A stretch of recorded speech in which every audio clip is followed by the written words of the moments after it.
Olá, meu nome é Flávia, eu sou psicóloga do Centro Municipal de Referência da Pessoa com Deficiência de Mato Alto e nesse vídeo vou falar com vocês a respeito da psicologia comportamental no tratamento das crianças com transtorno do espectro do autismo.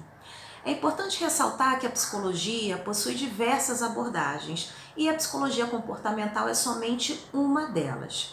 É uma abordagem baseada em evidências científicas e exatamente por isso, atualmente, ela é a mais indicada no tratamento das crianças com TEA.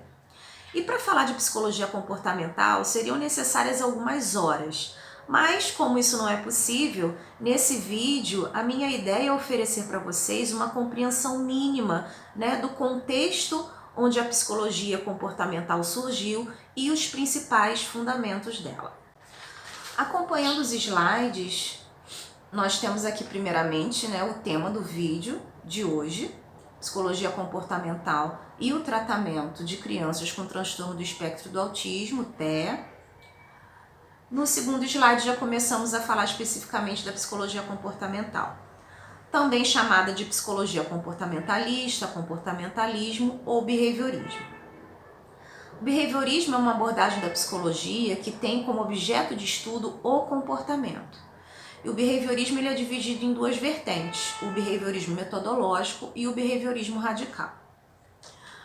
John Watson, psicólogo, é considerado o pai do behaviorismo, mais especificamente do behaviorismo metodológico. Em 1913, quando ele criou o behaviorismo metodológico, ele rompeu com a forma que a psicologia era feita até então, que era uma psicologia focada nos processos mentais. Então, a partir daí, John Watson estabelece o comportamento e não mais os processos mentais, ele estabelece o comportamento como objeto de estudo da psicologia, através de pesquisa empírica em laboratório, de eventos observáveis e mensuráveis, ou seja, desconsiderando completamente a relação dos processos mentais com o comportamento. As pesquisas de Watson giravam em torno das causas do comportamento, que segundo ele estavam sempre relacionadas a estímulos do ambiente que provocavam uma resposta. Então, para ele, os comportamentos eram causados sempre por estímulos do ambiente. Mas o que nos interessa mesmo aqui é o behaviorismo radical, fundado por Frederick Skinner, que deu prosseguimento a estudos já iniciados por outros psicólogos e outros cientistas, inclusive o próprio Watson. O behaviorismo radical, ele não pesquisava a causa inicial do comportamento, mas sim o motivo pelo qual os comportamentos ocorriam, se mantinham ou se extinguiam em determinado contexto. Então, conhecendo esses motivos, eles poderiam ser manipulados para gerar mudança comportamental. E é então daí que surge a análise do comportamento. Então, o que é a análise do comportamento? A análise do comportamento é uma ciência baseada no behaviorismo radical, que através da avaliação dos processos básicos do comportamento humano, tem na sua dimensão aplicada, a aba, a utilização de tecnologias para o ensino e fortalecimento de comportamentos socialmente relevantes, além da substituição de comportamentos desadaptativos, com finalidade social, para melhorar a qualidade de vida do sujeito. Então, dentro dessa definição, o que a gente pode falar a respeito dos processos básicos do comportamento humano? Para a análise do comportamento, dentro de um determinado contexto, o comportamento ocorre e ele é reforçado pelo ambiente, que por sua vez aumenta a probabilidade desse mesmo comportamento ocorrer em um outro contexto semelhante. É nessa relação entre comportamento e ambiente que ocorrem os processos básicos do comportamento humano. No próximo slide, a gente vai esmiuçar um pouquinho mais isso. A aba, da qual com certeza vocês já ouviram falar, ou pelo menos a maioria de vocês já ouviu falar, é justamente a dimensão aplicada, a dimensão prática da análise do comportamento. A aba é a sigla em inglês do nome Análise Aplicada do Comportamento. As tecnologias às quais a definição de análise do comportamento se refere são exatamente os recursos que são utilizados na implementação dessa prática. Então, agora a gente vai falar sobre alguns conceitos da análise do comportamento. Primeiro, o comportamento é a relação entre estímulo, resposta e consequência, que chamamos de tríplice contingência. A tríplice contingência, ela é o comportamento propriamente dito. Então, vamos decodificar aqui alguns termos, né? A tríplice contingência, ela está retratada nessa ilustração, né?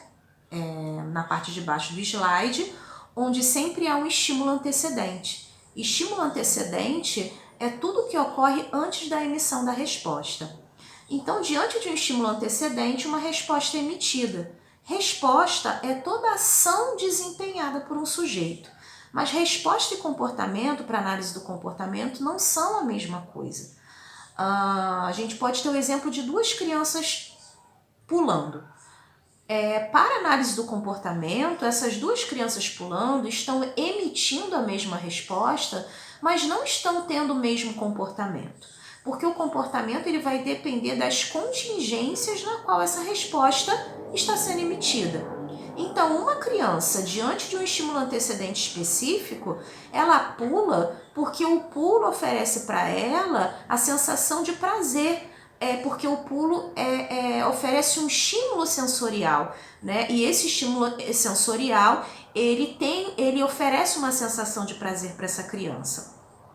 Já outra criança, diante de um estímulo antecedente específico também, ela vai emitir a resposta de pular para expressar felicidade. E essa resposta de pular, ela contagia as pessoas que estão à volta e essa criança acaba recebendo um reforço social que é a atenção dessas pessoas. Então, para análise do comportamento, essas duas crianças estão emitindo respostas iguais, mas estão se comportando de formas diferentes, porque a resposta ela tem a ver somente com a ação. Já o comportamento, ele se refere ao entrelaçamento dessas três variáveis: antecedente, resposta e consequência. Então, quando uma resposta é emitida, ela gera uma consequência no ambiente. E essa consequência, por sua vez, ela opera nessa resposta fazendo uma modificação sobre ela, à medida que essa resposta aumenta ou diminui de probabilidade de acontecer no futuro diante de um estímulo antecedente semelhante, né? E é importante destacar aqui que, na verdade, quem está sendo punido ou reforçado é a resposta e não a criança, né? Então, o ambiente, ele não pune nem reforça as pessoas. O ambiente, ele pune ou reforça a resposta emitida pelas pessoas. Então, só para a gente ter de exemplo aqui para entender um pouco melhor, lembrando que reforço ele é dividido em reforço positivo e negativo, e punição também é dividida em punição negativa e positiva. Mas a gente não vai entrar nesse mérito aqui, porque a gente está dando uma pincelada geral nesses conceitos, né, mais básicos, e isso tomaria muito tempo. Então, a gente pode pensar aqui no exemplo de reforço, numa criança que ela, toda vez na hora de fazer a refeição, ela chora, ela grita, ela empurra comida e não come. E aí, o responsável dessa criança dá um celular para essa criança assistir. E quando esse responsável dá o celular, essa criança começa a emitir a resposta de comer. Então, a gente pensa que nas seguidas vezes em que essa criança estiver vamos colocar que o estímulo antecedente aí é a situação de fazer a refeição. Esse é o estímulo antecedente. Então, se nas seguidas vezes em que a criança, diante do estímulo antecedente do momento da refeição, né, emitir a resposta de chorar, e diante dessa resposta, ela tiver como consequência receber o celular e com isso ela passar a emitir a resposta de comer, a gente pode chegar à conclusão de que esse celular ele foi reforçador para essa criança. Mas não foi reforçador porque a criança gosta de celular. O valor reforçador ou punitivo ele é simplesmente matemático. Então, o celular foi reforçador porque ele aumentou a probabilidade da resposta de comer acontecer, né? Então, aí nós temos uma contingência onde houve um reforço, né, diante dessa resposta. Então, o estímulo antecedente foi o momento da refeição, a resposta chorar e não comer, a consequência receber o celular, e aí a modificação que essa consequência fez foi aumentar a probabilidade dessa criança comer. Então, pegando um exemplo de punição, vamos pensar numa criança que toda vez que sai com a mãe na rua, ela emite a resposta de colocar o rosto na grade das casas e ficar olhando para dentro das casas. Então, o estímulo antecedente aí é, né, sair com a mãe, né? A resposta, colocar o rosto na grade. E aí, num determinado dia, como consequência, acontece que um cachorro aparece numa dessas casas e tenta morder essa criança. E aí se percebe que nas vezes seguidas em que ela sai com a mãe, ela simplesmente para de colocar o rosto na grade das casas. E aí a gente percebe o quê? Que essa tentativa do cachorro morder essa criança, esse cachorro ele foi punitivo para essa criança. Não simplesmente porque ele é um cachorro e porque ele tentou morder, mas pelo fato de que a tentativa desse cachorro morder a criança fez com que a resposta de colocar o rosto na grade, que a probabilidade dessa resposta ocorrer diminuísse, né? Mas aí você pode pensar, mas Flávia, claro que um cachorro morder vai ser uma consequência punitiva. Não necessariamente. Para outra criança, poderia inclusive ser uma consequência reforçadora, porque às vezes é uma criança, né, mais aventureira, poderia achar super emocionante aquele cachorro tentar morder o rosto dela. E aí aumentaria a probabilidade de nas próximas vezes que ela saísse com a mãe, ela tentar colocar o rosto para ver se outro cachorro viria e ela conseguiria desviar dele. Então, na verdade, a resposta, né, é que vai dizer se a consequência é punitiva ou não, à medida, se a consequência é punitiva ou reforçadora, à medida que essa resposta aumenta de probabilidade de acontecer ou diminui de probabilidade de acontecer. E é importante destacar que o caráter reforçador, né, ou punitivo, ele vai variar de pessoa para pessoa. Então, nesse exemplo que eu acabei de dar, para uma criança, né, o cachorro tentar morder é punitivo, mas para outra criança é reforçador, né? Então, na verdade, ser punitivo ou reforçador não tem a ver com ser bom, ruim, de ser legal, de não ser, tem a ver com a possibilidade de uma resposta, né, aumentar ou diminuir de emissão dentro de uma determinada contingência.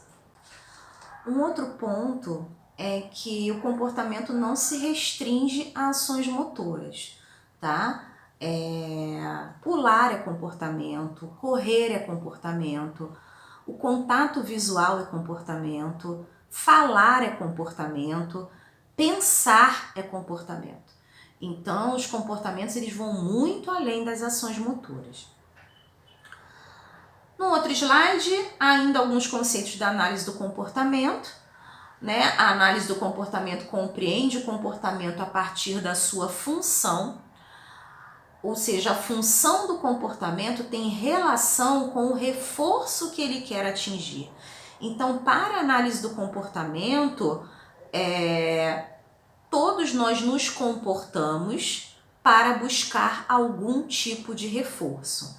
Sem reforço, não há comportamento, né?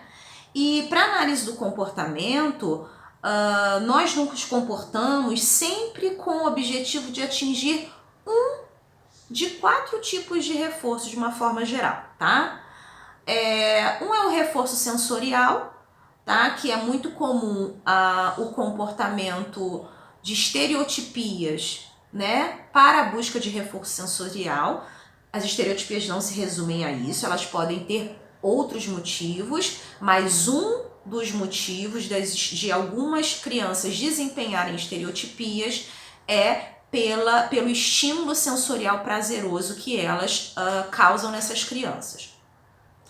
Um outro tipo de reforço pelo qual costumamos nos comportar é o reforço da esquiva, né? Aí a gente pode ter como exemplo aquela criança que costuma ter vários comportamentos disruptivos dentro de sala de aula para se esquivar de ter que fazer as tarefas e de ter que assistir a aula, porque o professor, quando ela faz isso, costuma pegar a criança e levar para fora de sala para se acalmar. E aí, com isso, ela consegue, como reforçador, a esquiva, né? Então, se esquivar da tarefa, se esquivar da aula. Um outro tipo de reforçador para o qual costumamos nos comportar é o tangível, que são objetos, né? Um celular, um brinquedo, todas aquelas coisas palpáveis pelas quais as crianças têm comportamentos bastante desadaptativos para conseguir, principalmente nos momentos em que não devem estar utilizando ou manipulando aqueles objetos. E o outro tipo de reforçador é a atenção. Então, também são aquelas crianças que, de uma forma geral, têm comportamentos também desadaptativos em busca de atenção dos pais, dos professores e de outras pessoas do seu convívio. O comportamento se transforma à medida que o ambiente o reforça ou pune, né? Então, aquilo que a gente já falou, essa transformação do comportamento vai se dar à medida que ele aumenta de probabilidade de acontecer ou reduz a sua probabilidade de acontecer. Então, sem reforço não há comportamento. E o estímulo consequente, né, dentro daquela contingência que a gente já viu, ele pode ter valor reforçador ou punitivo, que varia de pessoa para pessoa, conforme a gente já conversou também. Agora a gente vai falar um pouquinho sobre a avaliação comportamental, né? Que é o momento quando a criança chega para o psicólogo, né? Que utiliza a abordagem comportamental. Quais são as etapas que esse psicólogo deve cumprir para realizar essa avaliação que é determinante para o processo de terapia? Então, primeiramente, as ferramentas para avaliação de repertório comportamental, déficits e excessos comportamentais. Existem vários tipos, né, de entrevistas, protocolos, questionários, que têm o objetivo de avaliar o repertório comportamental da criança de acordo, né, com os marcos do desenvolvimento infantil.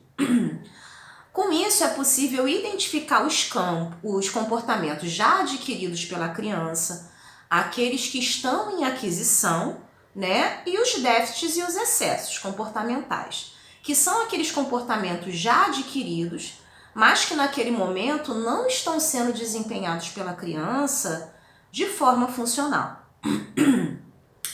A análise funcional, né, do comportamento, que através de uma análise das contingências, né, sobre as quais os comportamentos já adquiridos estão ocorrendo no cotidiano da criança, e a identificação dos estímulos antecedentes e das consequências, é possível identificar os gatilhos para as respostas que o sujeito está apresentando, né, bem como as consequências que mantêm essas respostas.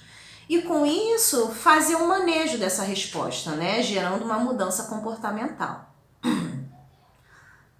O planejamento individualizado, né, a partir das informações que o psicólogo obtém, né, através daqueles protocolos de avaliação e da análise funcional do comportamento, esse psicólogo vai fazer um planejamento individualizado para o tratamento daquela criança, né? Então ele vai buscar estratégias específicas para poder atingir aquelas metas específicas com a criança e implementá-las, né, através do tratamento propriamente dito.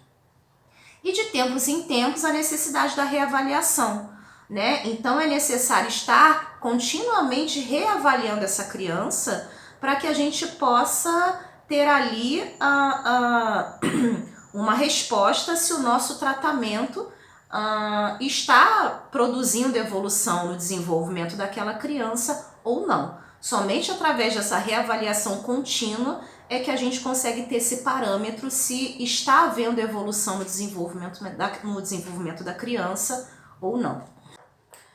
Então nós temos os objetivos e tecnologias de ensino, né, da terapia comportamental. Então, o ensino de habilidades básicas, né? Que habilidades são essas? Contato visual, imitação, sentar, esperar, a linguagem expressiva, a linguagem receptiva, atender comandos, entre outros, né?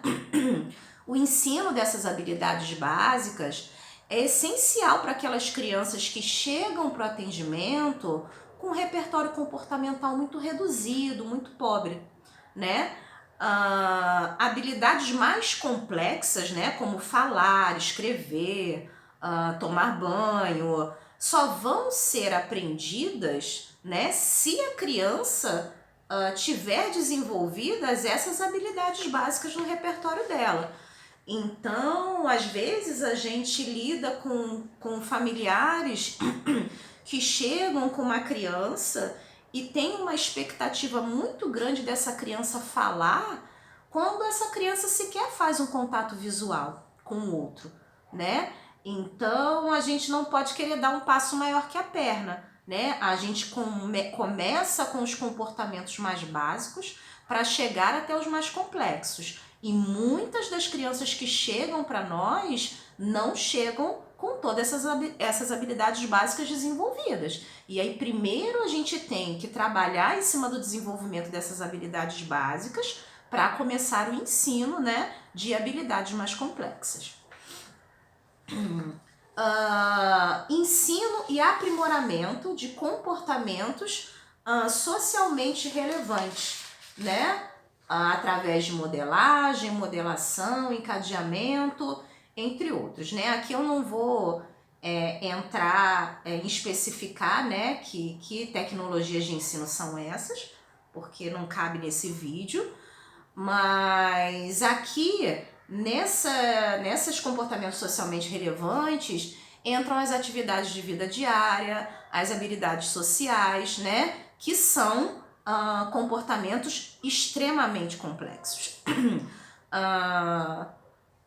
No caso, o ensino de habilidades básicas e o ensino de comportamentos socialmente relevantes, eles vão ocorrer através da criação de contingências, né, de ensino, contingências de ensino tanto em ambiente controlado quanto em ambiente natural, né? Então a gente vai criar aquelas contingências de antecedente, emissão de resposta, reforço, para que esse ensino possa ser feito para a criança, né? E pode acontecer em ambiente controlado, dentro do próprio consultório, né, da sala de atendimento, e também em ambiente natural, que vai ser em casa, na escola e em todos os ambientes que essa criança costuma frequentar. Ensino de comportamentos alternativos em substituição a comportamentos inapropriados, né, através de treinos de comunicação funcional. Então, trabalhando com o repertório de comportamento que a criança já possui, né, que ela já desenvolveu, para que o custo de resposta seja menor para essa criança, né? E que com isso a criança tenha também um maior engajamento no tratamento. Então a gente não vai ensinar comportamentos alternativos ensinando comportamentos que essa criança não tem no repertório dela ainda. Isso vai ser muito custoso para a criança e dificilmente ela vai se engajar. Então a gente tem que começar a partir de comportamentos que aquela criança já tem no repertório. Extinção e ou redução de comportamentos disruptivos, através de reforço diferencial, extinção e punição. Então, através do manejo dos estímulos antecedentes e consequentes das contingências, né, a gente consegue fazer a extinção ou a redução desses comportamentos disruptivos. E a orientação parental, né? A família, ela precisa ser treinada para realizar em casa e nos outros ambientes onde a criança frequenta, o mesmo que é realizado na terapia, né?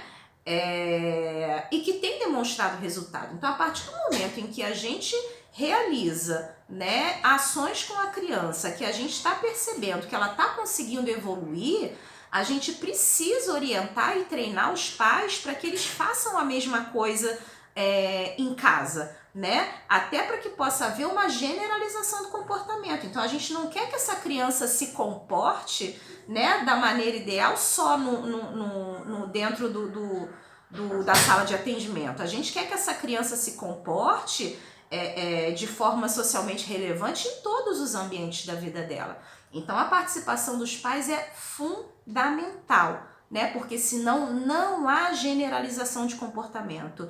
E a análise do comportamento, ela preza por isso, né? Pela generalização do comportamento da criança.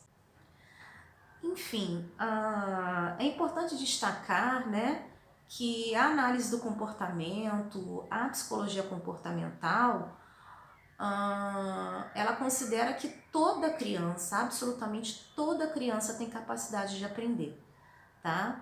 Desde que a terapia esteja sendo implementada da forma correta, na frequência correta e com a participação da família. A intervenção medicamentosa muitas vezes vai ser necessária, mas ela sozinha não resolve, né? Na grande maioria dos casos é necessária também uma intervenção comportamental, né? Para que essa dupla medicação e terapia possa de fato promover uma mudança no comportamento dessa criança. Bom, espero que eu tenha contribuído, né, com o conteúdo que foi apresentado nesse vídeo. Obrigada e até a próxima.